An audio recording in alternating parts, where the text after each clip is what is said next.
You're in the water loop.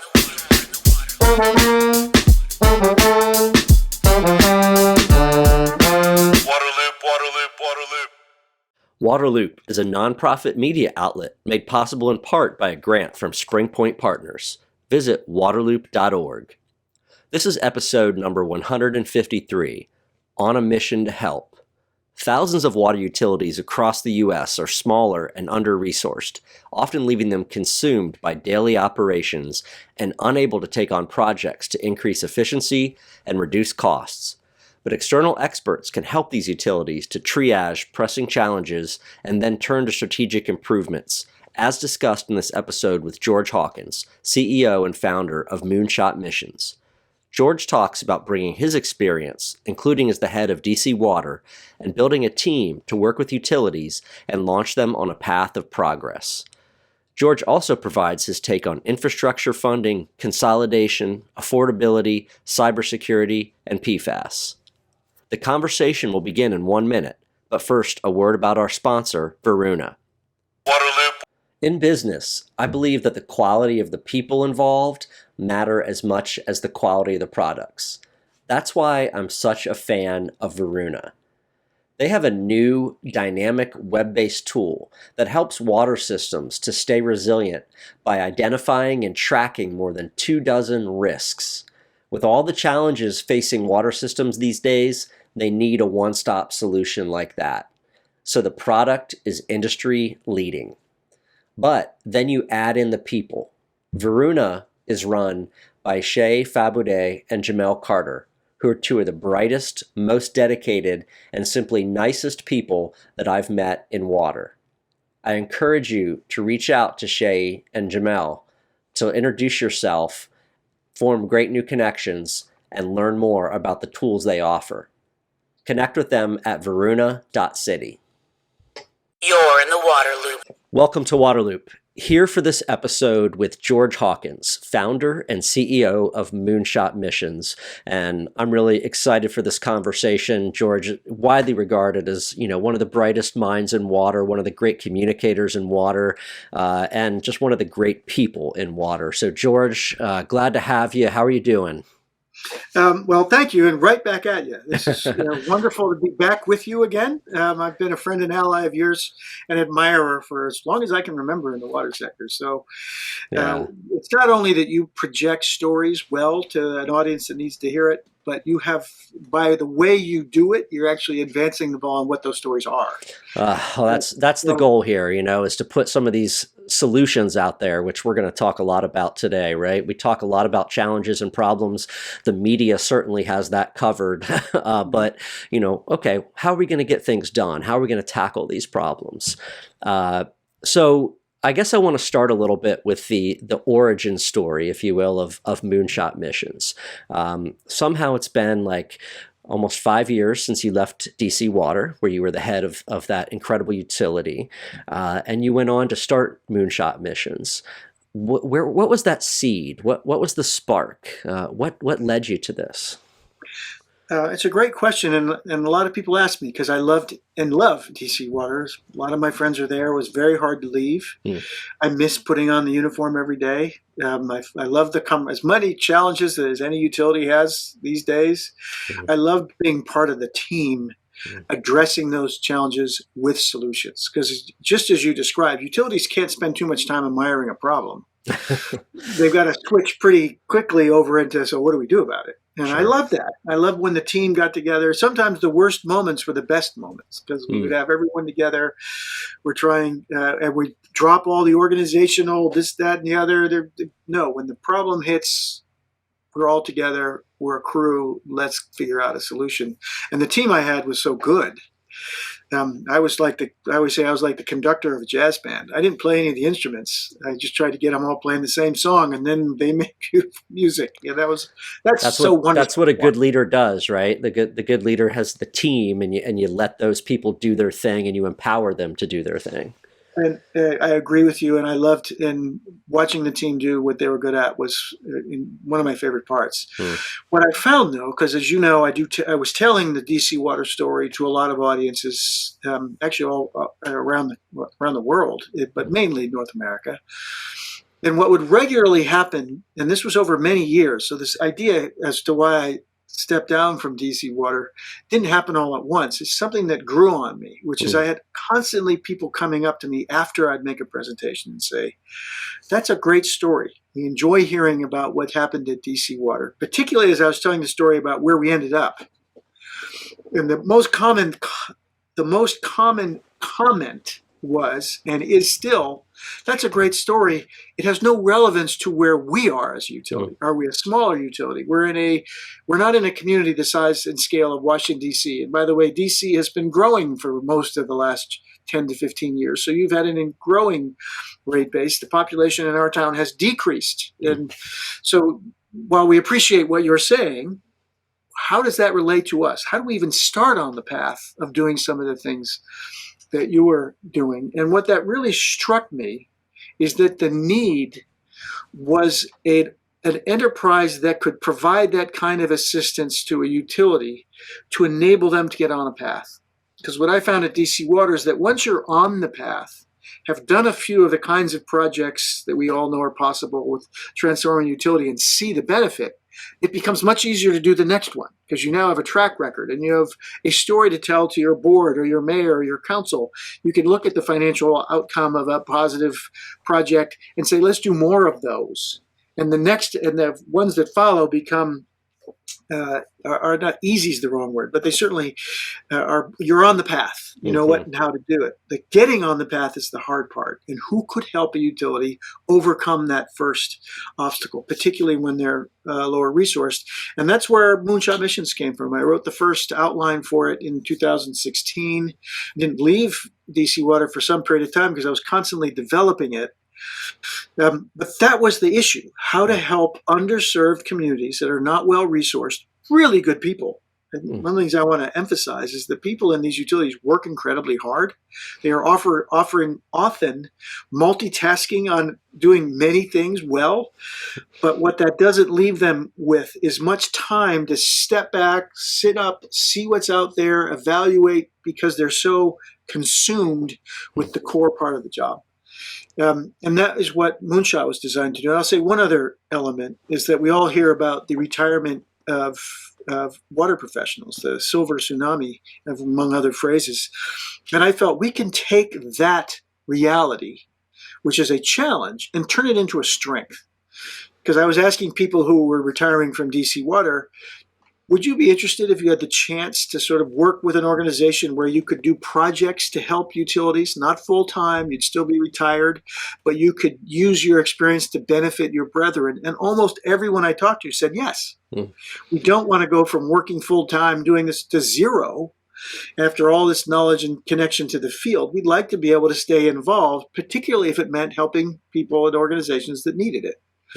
So the other component that came into the development of Moonshot were those two, how to help underserved communities and water systems, knowing that there's wonderful solutions out there that are waiting to be implemented if we get the nudge. And the second, having a whole crew of people who are retiring who could help be the personnel. They're talking to other utility people. This is not something from the, no, I've been in your job. I appreciate what you're doing.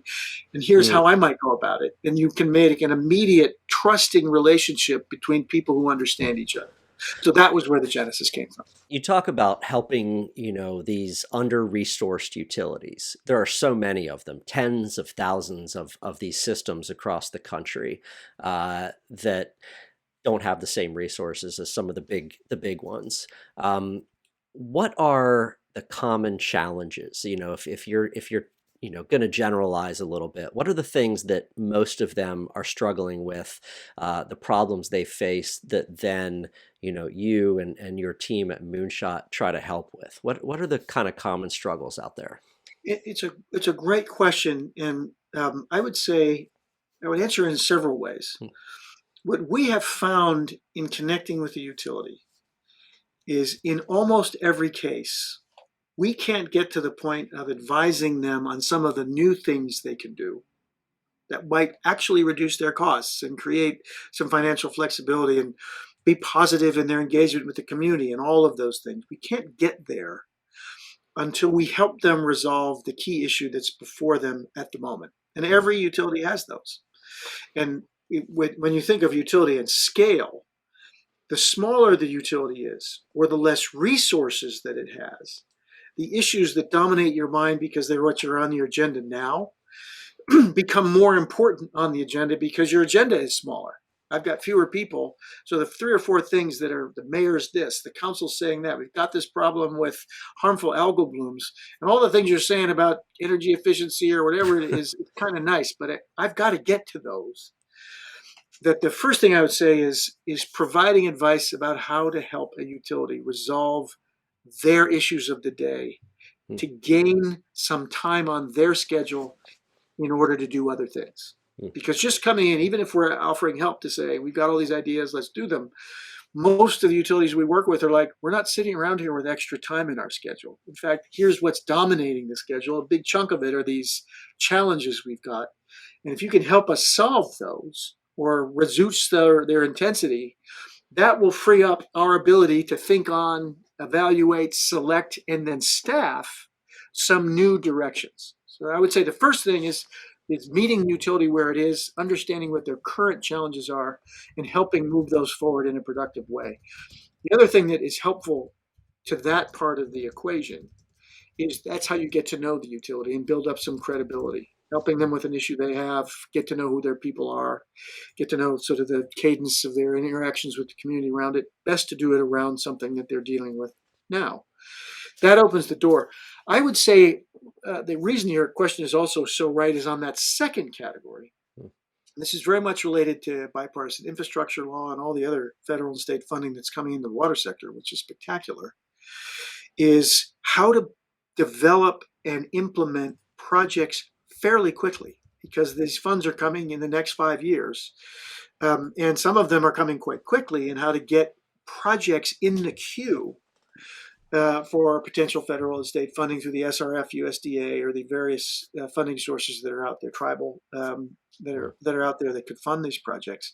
And to me, that means having a very solid answer to the question you just asked, which is, of all the things that all utilities could do, and there's an endless list, what are the top 10 that are most likely to be relevant to the most utilities?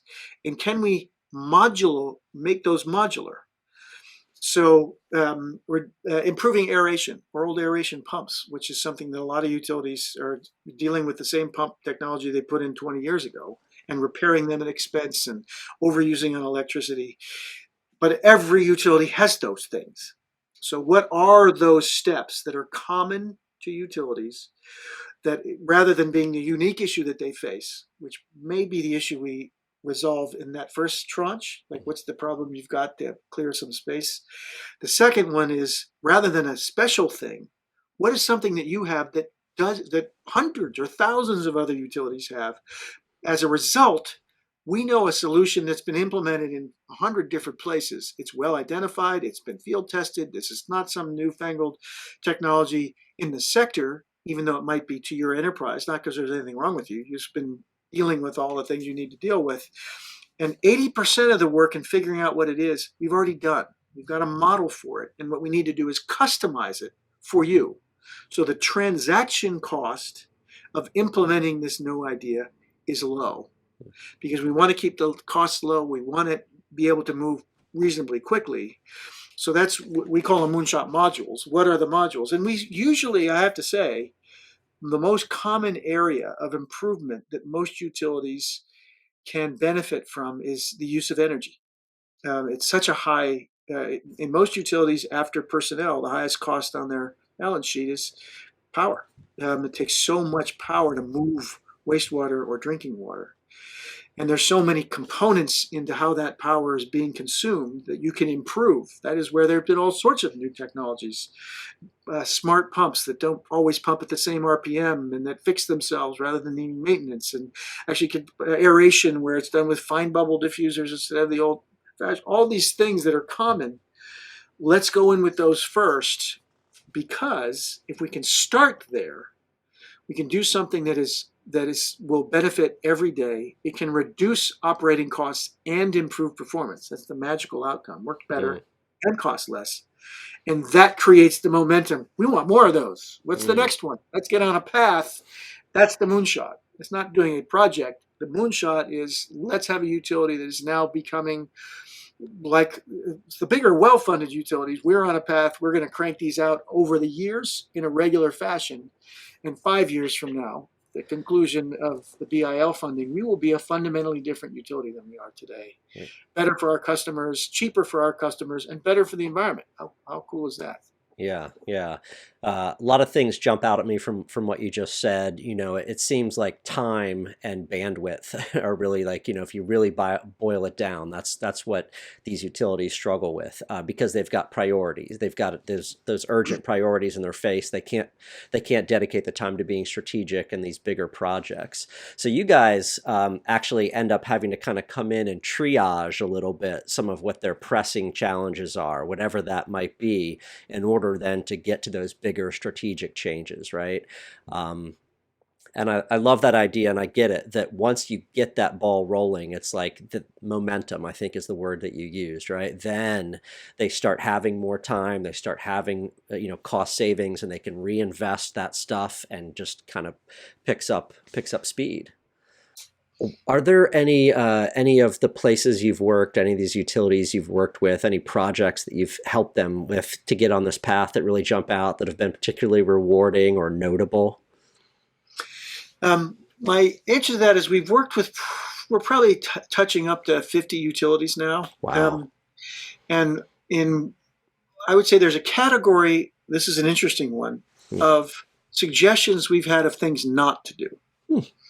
Usually it's over-engineered, it's a bigger project that's needed, and one of the tough decisions is sometimes there's solutions that are brought forward that are maybe unnecessary. So we feel good about that if it clears up. That clears up time and space for utility if you identified something that, and all we tell them is, this is our opinion. We have no stake in it. We're not selling anything. This is just based on our judgment. Here's a path that you might want to consider. So that's the first. The second, we have all sorts of dramatic stories about what we've helped on the immediate needs. And a lot of them are small utilities. One drinking water system in Arizona that had a boil water order. Their longtime operator had left. The new operator wasn't sure how to run the system. And we came in, we evaluated their situation. We actually sent an operator to the site. We put the training in place, the operations in place, taught the person what they needed to know. They got it operating correctly, and the boil water order was lifted. We're doing projects for several tribes where we're helping. This is not cost savings. These are tribes that do not have the water services that we would all expect to have. This is the shocking reality that I think the U.S. Water Alliance and Dig Deep has highlighted, of folks that don't have the services. There you're not necessarily saving money, but you're helping to invest money that does exist to help solve long-standing and sort of shocking challenges. A third scale of challenge takes a little longer, but that we're definitely part of. We're working in the Shenandoah Valley with a series of utilities on harmful algal blooms. They're coming up all over. It's a tough one, and it's growing in its intensity. It hasn't gotten the attention that some of the other issues of late. And we've banded the utilities together. We've brought in experts. We're putting together management plans. That's not something, there's a technical solution that if you put on this gadget, the problem is solved.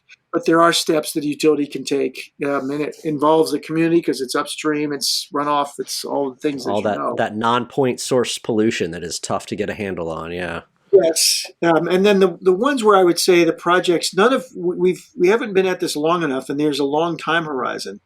But where there's projects in the works that are most exciting to us are the energy efficiency projects, which run all the way from a solar installation to biogas to more energy efficient pumps. Those are the kinds of things that are very. One of the things I noticed you all doing is this peer-to-peer kind of effort. Looks like a great thing. Could you talk about that just briefly? What that is? Sure, and it's connected to the comment I made about the utility personnel retiring, and this is not only for utility personnel, but it's also connected to the ethic that you raised that I agree with, which is this camaraderie in the water sector. That within reason, it is rare that if a utility person gets called up by another utility or is connected with a need, that the other person won't come to your help. It's amazing. It's such an asset, that the willingness to help each other. And the question is how to do that systematically. And second, how to create a bench. We call it a hub, but it's the same idea of retired utility professionals. Peer-to-peer was really the idea of connecting one utility with another utility. So if we have an issue we had an issue with a small utility. I'm trying to remember what it was about. It was a groundwater contamination problem. Again, this was out west.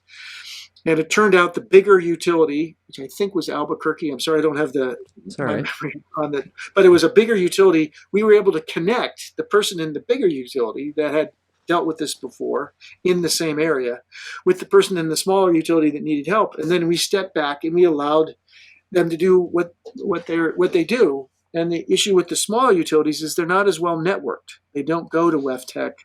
They often don't go to the state. They're so hard pressed and don't have a lot of money that there's a need of a scheme in order to, here's what we need. A second category of who out there has that kind of skill, and then a matchmaking capability. And that's what the notion is to peer-to-peer. The ethic and value is that water people help water people. The practical question, the solution is how do we make those connections easy? And that's what the peer-to-peer network's designed to do. Yeah. I'm curious about, like I mentioned in the beginning, you've been, out of DC water for about 5 years. You've been doing moonshot missions. What maybe new observations or insights have you kind of gained, realizations you've had from being in a different kind of, a different view on this space? I would say several. I love the question.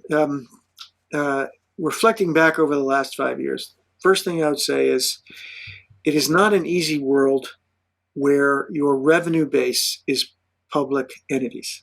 And I'm not criticizing any public entities, but it takes a while. So without naming any names, we have been awarded several contracts that have taken more than a year to get to the point where there's actual money flowing. And large firms can handle the cash flow need to do all the work to get to the contract until it arrives. It is small for small. It is hard for a small enterprise, for profit or not for profit. Women-owned, minority-owned, or moonshot to sustain themselves until the process finally comes through that can generate you revenue. And because this is like how long that takes. I mean, you're kind of an entrepreneur right now, right? You started your own business, and you never kind of had done that before. So this was and I'm so sympathetic of how hard the startup world is, nonprofit or for profit. I'm right there with you, George. Right there with you. There's a lag, and we're doing a lot of work now to help underserved communities and the connection to EPA, but it takes a long time for the revenue to come. It comes. The question is how you get there with your small firm and survive until it arrives. That's similar to the SRF issue, which is it takes a lot of work to get to the point where the SRF office in any state is ready to fund you. And how do you get that work up to that point funded so you can get reimbursed or funded? It's a parallel kind of problem. One is for us, the contractor who's trying to help, in our case, nonprofit. The second is for the utility itself, how to function until it gets. The second major lesson I've learned is that everybody can get better. Along with mostly helping underserved communities, we've also worked with some bigger utilities, because we're a trusted advisor. Like I said, we're not trying to sell anything. Everyone on our team, there's about 15 of us now. So it's a crew of really experienced people, hundreds of years of combined water utility experience on the team. And that can be helpful to almost anybody. We're not trying to sell you anything. We'll give you our best advice based on our experience. We'll bring in folks who are experts on various issues when they come up. And what's been really interesting to see is that every utility of any size has a underserved or low-income challenge. So while DC Water was well funded, it still had a problem of delivering services to the low-income communities. And that notion of providing a value proposition where you can reduce costs, it's not quite the need that a utility that has almost no revenue, but both need it. So that mindset of how do we save money while we improve is meaningful to every utility. Second, every utility we have connected with is very good at some things and not as good at others. So every utility has something to learn, including us, by the way. Every time we engage, we learn something new from the utility that we're talking to, which is one of the really fun parts of it. Sure. So that has been quite an experience. Yeah. And then third is, I think, where a comment you made, again, very good insight, which is the challenge is not money, actually. The SRF funds are now much more than they've been, but the SRF funds have been well funded in many states. In many states, some of that funding has gone unspent. Shocking. Yeah. and that's not because there aren't innumerable projects. I do worry, not for now, but have we thought through that if our goal for this very significant amount of infrastructure funding is to help underserved, should we create a category of funding process that's a little less onerous with that audience in mind? I'll just put that in the parking lot, but that's on my mind a lot. We have a system that's designed for more full tilt than utilities like DC Water. They can have engineers and consultants and financial analysis and all the rest. It's a little different when it's a utility that serves 5,000 people or less. The last lesson I've learned is size. And I know you've talked about this before with other guests of yours. One of the realities is it's hard to optimize yourself out of size. If you just have too small of a rate base, that there's so many things you just can't do or shouldn't be doing. Running a whole billing operation, you run all the things that a bigger utility does, but you only have 400 connections. Right. And so you have the person doing the billing is the one doing the procurement, is the one preparing the notes for the board meeting. It's how to band those entities together so that they can work in a collaborative fashion. Some say consolidation. That's sort of one end of the spectrum. What if 10 utilities got together and picked one to do all the billing for all 10? They all contributed a little bit to it, and then you had one really good billing system as opposed to each one of them trying to do billing. That'd be a step, again, on a path of how to have small utilities starting banding together. Because some of these small utilities we try to help, it takes a lot of time. It's not that much less time to help a utility of 400 connections as it is to help a utility with 40,000 connections. Wow. The issues are so similar. But in one case, you've helped 800 people. In the other case, you've maybe helped 80,000 people. And you're always in your mind trying to evaluate where are the resources best deployed. Now, that doesn't mean you don't want to help the small communities. That's a huge emphasis. But small communities by themselves, I think we're going to need to approach the regionalization, consolidation, connecting to larger regional entities. I hope that SRF funding can be used in that fashion. It is not clear to me that if you're a big utility and a little utility that's at your outskirts wants to connect into you, which would make sense to them, if what it takes from me is I got to invest in it because I got to build a line to connect them and they're behind on lead service lines or whatever the issue is, that means how are my ratepayers going to think in their minds, I'm paying money now to help them? To help these people, right? That's what's hard about these contracts is that the investment needs to go that way. But current ratepayers are like, well, I'm not sure why I would be paying for their water issue. And that's not a bad Fair point. question. Fair question. Absolutely fair question. That's where federal or state funding could be the linchpin. You pay the upfront cost, get it up to speed, then you have a solution that's sustainable that ultimately will spend less money because the amount of time you spend on these little systems is kind of breathtaking. And it's regularly happening. You solve an issue, and a few years later, another issue comes up because the underlying cause of the problem, which is a lack of revenue, a lack of scale, is still there. So when the next issue comes, so you're on a treadmill that in the short run you spend a little bit for the regional solution, but then you have a sustained outcome as opposed to a constant infusion of time and money as the problems keep coming up because the underlying challenge, which there are solutions for, hasn't been resolved. Yeah. Awesome stuff. Well, I want to go a little bit of a rapid fire with you here, kind of as a last bit of our podcast. I want to kind of get your up to 1 minute reaction to some of the hot issues of the day here. Just kind of what comes to your mind when you hear these things. So, You've mentioned it already a couple times, the big infrastructure funding bill. What do you think of that? I think it's extraordinary. I think we need to think carefully about how we create the right network to help underserved communities do all those steps I just described, because that is not a small lift. And I'm hopeful that infrastructure funding can also go to these regionalization and consolidation kinds of questions, because to me, that's a more important solution to the underlying challenge rather than fixing specific things, which is what SRF funding usually goes to. That pump needs to be replaced. So I'm totally excited about it, though. It's the opportunity for implementation of solutions is extraordinary. I hope the solutions go a little past just incidental responses to incidental issues. Yeah. All right. And you hit on this topic also, consolidation. I think it has to happen. And some people associate consolidation with privatization, and I'm not instinctively opposed to privatization. It should be as an option. But the notion of small systems each trying to do things on their own when they're that small, to me, just doesn't work. I wish it did. I'm not. But the notion of having, and I like, you've interviewed EJ Water, I like the idea of a co-op where we're not giving our system to someone else. We're banding together with communities just like us. And then we're cooperatively doing things as a whole that would cost less than what each of us would do separately. And we share in that. Then everybody benefits. We haven't sold it. We're now collectively doing this together with communities just like us down the street.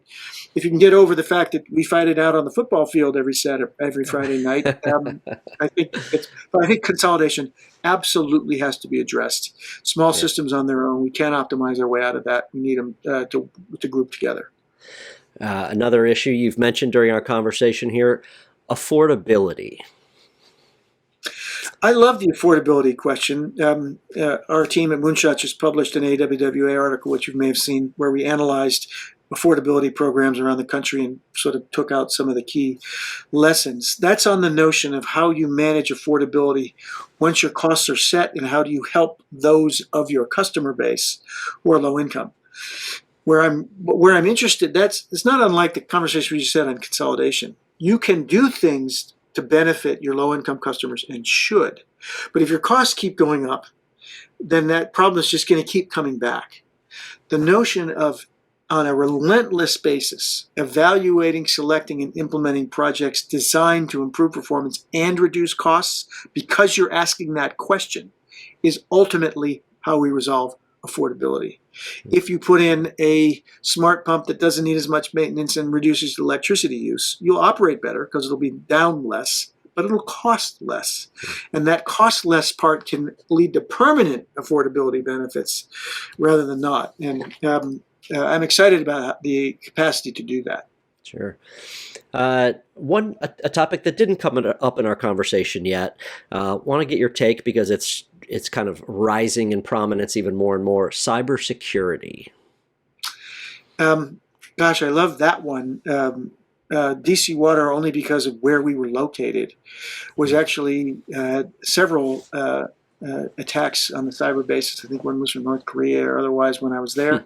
So we elevated our cybersecurity profile probably sooner than most utilities. Again, it wasn't because we were better than anyone else. We had the threat probably sooner because of our location in Washington, D.C. Most of the solutions, or many of the solutions I'm proposing on that other front, how to reduce costs, improve performance, involve digital services using artificial intelligence. The South Bend sewer story would save them $100+ million. I mean, $500 million is the number I remember, but huge amount of money. But digitizes your system. AMI metering, one of my favorite projects at DC Water, creating digital information that can be accessed. So many of the solutions have the parallel of creating a cyber risk that didn't used to be there. The electric sector, the financial sector, I sit on the board of the organization that manages the reliability of the power grid, where they run the EISAC, which is the cybersecurity system for the electric power grid. They're really good at it. I think we have a long way to go in the water sector. It's absolutely vital that we unlock these solutions, but coming with it is the new risk There are solutions for it. It's not one we've thought about a lot in the water sector because it hasn't been as much of an issue. Now, when we did things with old-fashioned pumps that had no digital component, well, you don't need cyber risk for that because the only way it breaks is when a piece breaks, not when someone is intruded. Right. So I think that we're early in the stage. I would suggest we learn from these other sectors rather than figuring this else on our own. How do we learn from what others have done? Because there's a lot of sectors who are way ahead of us, and that's great. We can learn from them. Yeah. All right. I left this one for last. One of the messiest, most challenging topics out there. I want to get your take on PFAS. You're described it well. And it takes me back to my original days when I first came into the environmental field as a lawyer doing Superfund. I was a Superfund defense lawyer, and then I became a Superfund enforcement lawyer, so both sides. And the fundamental principle of Superfund is that the polluter pays. That if you're the entity that put the pollution into the system or made a product that created pollution that ended up in the system, you're the ones who ought to pay. You're the PRP, the potentially responsible party that you go after to cover the cost. Where we're always uncomfortable is that the only player that's left is the municipal government that runs the landfill, and somebody has to clean it up. That always seemed to me to be the worst outcome. To hear general populace who have to solve this problem where the waste came from some entity that made money from it. Yeah. So the thing on PFAS that I always bear in mind is, one is it's a chronic problem, not acute. This is not like a sewer break that you solve and then it's fixed. PFAS chemicals are still being produced and being put into the commerce. So it's not, and it's everywhere. So this is something we're living with now. It's not all of a sudden kind of problem where we have an all of a sudden kind of solution like you would if there was a sewer backup. This is something that's out there, so we need a system solution. I'm very nervous about putting the onus of that solution on public agencies. As opposed to who are the companies, God bless them, I'm not mad at them, but if they've been producing PFAS chemicals for a long time and making tremendous revenue from it, the cost of the problem that has ensued should be borne into the price of PFAS, internalizing it, which means the cost of the solution should primarily rest for the companies that produced or maybe directly benefited from the use of PFAS that is now out in the world. Ultimately, consumers always pay, because if those companies pay, they'll jack up the prices for things, and so there's always someone in the end. But in that first step, to remember that this is not acute, this is chronic, not that it's not significant. It's been out there a long time, and really fixating on how do we make sure that the entities that benefited from the production of these chemicals are also primarily responsible for the cost of its remediation, so it doesn't come down to a cost for all the rest of us.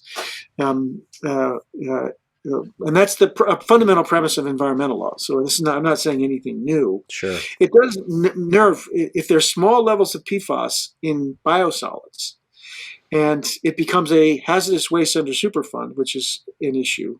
And I am not knowledgeable enough yet to know whether that's a good idea on the chemistry or but if, as a practical matter, if you can't now land apply biosolids and you have to send them to a certified landfill, it's again a price for, talk about affordability. That's the right. There's the price and the sustainability factor too. Is that really the best way to build a circular economy and to reuse resources and everything? I don't think so. And if you're running in an incinerator, which is another solution, what power, greenhouse gases? It's not unlike when you're looking at a solution to a problem. Are we looking at total costs, because then other solutions come in place? Are we looking at the PFAS problem with the total picture in mind? And I have been hearing some very exciting stories about new technologies that are being discovered to manage PFAS. That warms my heart. That is the best thing about humanity, which is we're very creative when the problems hit. I'm worried in the short run how this could impact. Talk about affordability, like I said. Oh, sure. To me, the place I'd go first is the companies that made the product and made money from it. That's not to be mean to them, but that just seems fair to me. Right. The cost of its solution is borne that way. I don't know if you saw that just today, EPA announced that they are proposing designating certain PFAS chemicals as hazardous substances under Superfund. So there is some movement in that direction. And just my personal story that I've told on here, I live in Wilmington, North Carolina. A company, Chemours, discharged Gen X, which is a PFAS, into the Cape Fear River for about 4 decades until they were discovered. The utility here has now put in a $43 million granular activated carbon system to get that stuff out of our water. We all paid for that, right? Instead of that polluter. So to your And point. that doesn't sit with me. That doesn't sit right with me. That's No. when I was an EPA enforcement lawyer, if I had to summarize what my job was, it was to find the company that was discharging it for 4 years, and if they could, making sure they paid the costs. And that's, to me, not unfair. That is a fundamental economic aspect, that if there's a negative externality to the product that you've created, that cost is borne in the price of the product. And maybe it's after the fact, but who else is better situated or more philosophically situated to pay for it than the entity that created it or discharged it? And Sure. Yeah. I completely agree with you. It needs to be handled, but making sure the right party is paying the price, to me, is a fundamentally important question. Just the rest of us, anyways. So I'm with you. Yeah, no, totally. Well, George, always a complete treat to spend time with you and chat about water. I appreciate it, your perspective, and I look forward to continuing to follow what you're doing with Moonshot Missions there, all the good work. So thank you so much. Yeah, I love being on your show. Always, I love listening to it. I love what you do.